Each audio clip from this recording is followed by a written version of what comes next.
Jai Jai and gentlemen, today's topic for my lecture is Indian Railways.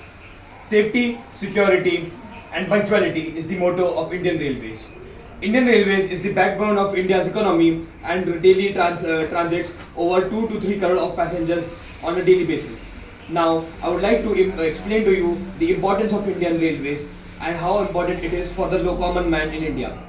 Indian Railways has extended its railway tracks up to 68,000 kilometers and it has been continuously developing since. There have been many fast-way freight corridors and fast-way express passenger corridors across the whole nation. The nation connects north-south to east-west and everywhere, and even till remote places like Shimla, Kalka, or places in Assam like Kamrup, etc. So, gentlemen, I would like to now explain to you how Indian Railway works and what is the exact purpose of it.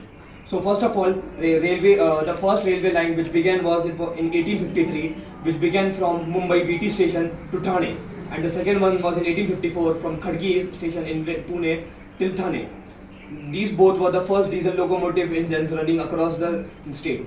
Now, since then, railways have been continuously expanding throughout till today's date.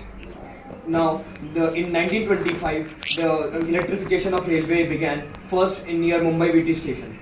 So now, let me explain to you how exactly the railway functions. So, railway has multiple passengers and multiple zones, etc., such as station, terminus, divisions, zones, railway board, and railway ministry.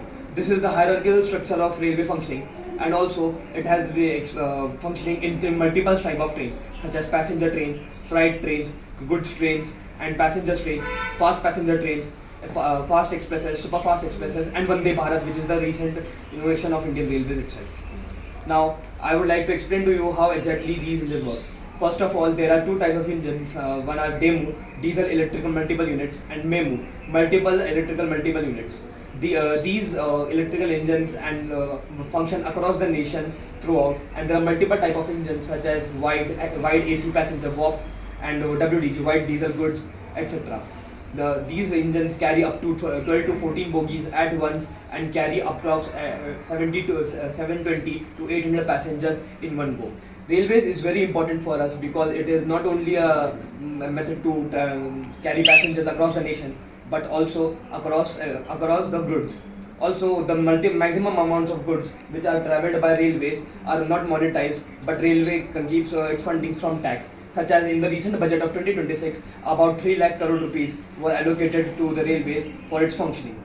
At the end, I would like to also add the few shortcomings of railways. One such is the low revenue generation and the skipping of passengers. At the end, I would like to conclude that railways is not only the backbone of India's economy, but also the backbone of regular lifestyle. Thank you very much.